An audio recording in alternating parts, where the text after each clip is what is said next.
Hello, my name is Hamad and welcome to Neural Code Day 10. Today we continue our journey. If you are new to this channel, make sure to start from day 1 because all videos are somehow connected to each other. Anyhow, let's get started with this video. This video is sponsored by Nural. Nural give your team the only tool they need to perform at their best. You will find this link to this page down below in the description box. Let's open Nural. Today we have collection types and specifically sets. Let's go inside and let's check our tasks for this video. We will cover all of these and we will start with the introduction to sets. A set stores distinct values of the same type in a collection with no defined ordering, which means you can use a set instead of an array when the order of items is not important, or when you need to ensure that an item only appears once. Done. Let's see how we can create and initialize an empty set. You can create an empty set of certain type using initializer syntax. For example, let set of type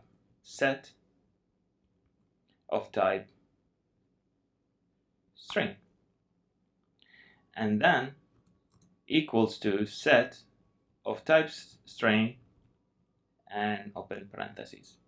And now this is how we created and initialized an empty set. Very simple. Let's see how we can insert. But before that, we should change the constant to variable because we will change the value of set. So now set dot insert, okay, Hamad, okay, and then let's see, after we hit run, we will get inserted true member after insert equals to Hamad. And now if you look before that, set equals to empty array. Fair enough. If you want to reassign it to empty array, you just say set equals to empty square brackets. That's it. Very simple. Next, we will create a set with an array literal. You can also initialize a set with an array literal as a shortened way to write one or more values as a set collection. For example,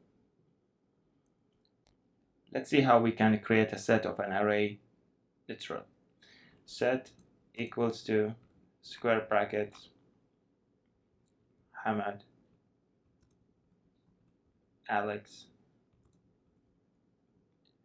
Jake. Cool. Let's print, or you know what? It doesn't matter. Okay, Alex, Hamad, and Jake. You may wonder why Alex comes before Hamad or Hamad before Jake.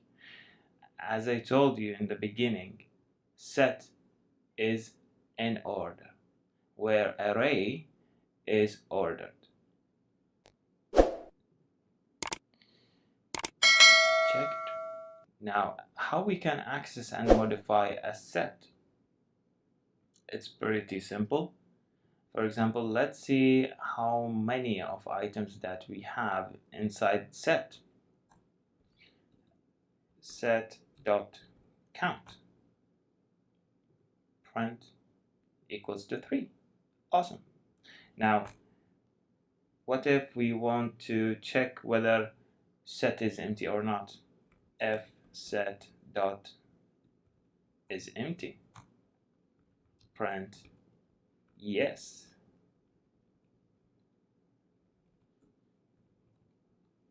else, no.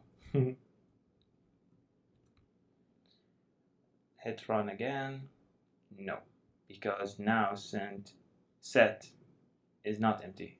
It has these values or these items. Let's remove, for example, let's remove Hamad from set. Dot remove member Hamad. We have removed Hamad, so let's check. Print set Alex and Jake, and Hamad has been removed. Very simple. Now, what if we want to check whether Hamad is part of set? Very simple. If set dot contains Hamad, print yes, else if set dot contains Jake, print yes. Let's run. Yes, Hamad doesn't set doesn't contain Hamad, but it contains Jake.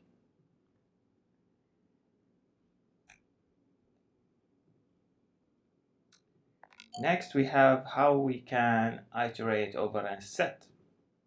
It's similar to array. For loop, item, and set. That's a print item. And run. 2 times. If you look down, we have Alex and Jake. Awesome. Next, we have fundamental set operations. Let's declare array 1 type set equals to 1, 2, oh yeah, 2, 3, and 4. And we have another array 2 of type set equals to 9, 6, and 5. All right. Let's change that to var because we're going to sort them. Okay. One of them is union and intersection, subtracting. Let's go one by one. Let's see how we can use union. Array 1 dot union of other sequence, which is array 2 dot sorted. And here what we are going to do is add 2 array 1 and sort it. Let's run. 1, 2, 3, 4, 5, 6, and 9. As you have seen here, 6 is before 5, but when we sort it, 5 becomes before 6. Then we have intersection. Intersection is pretty much the same. Array 1 dot intersection array 2 dot sorted. Let's see. Nothing. And why is that? Because we don't have any values or any items that share the same value. For example, if you add 4 and run again, we will have 4. Easy, right? And pretty sweet. Now let's have subtracting. Array1 dot subtracting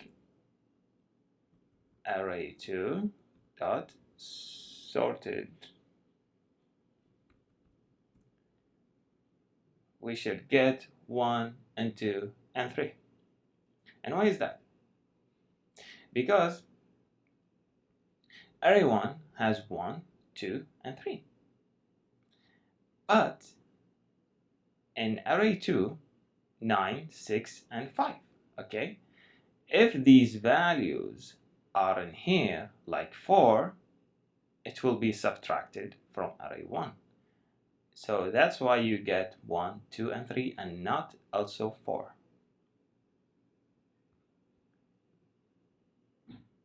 Done. And the last thing is set membership and equality. Let's use the same two arrays. Okay? For example, let's check if array1 is subset of array2. Array1 is subset of array2. False. Let's check if array1 is superset of array2. Array1 is subset of array2. False. Let's check whether array1 is disjoint with array2. Is disjoint array2. False. Oops, sorry, is superset. Okay, is subset, is superset, and is disjoint. Let's run again. False, false, and false. And done. That's it for this video. I hope you like it and you learned something today. One thing is you have to know when to use set and when to use array. If these cases are going to help you to write better code instead of doing this by yourself from scratch, then you should use set instead of array. That's it for this video. I hope I see you in the next video.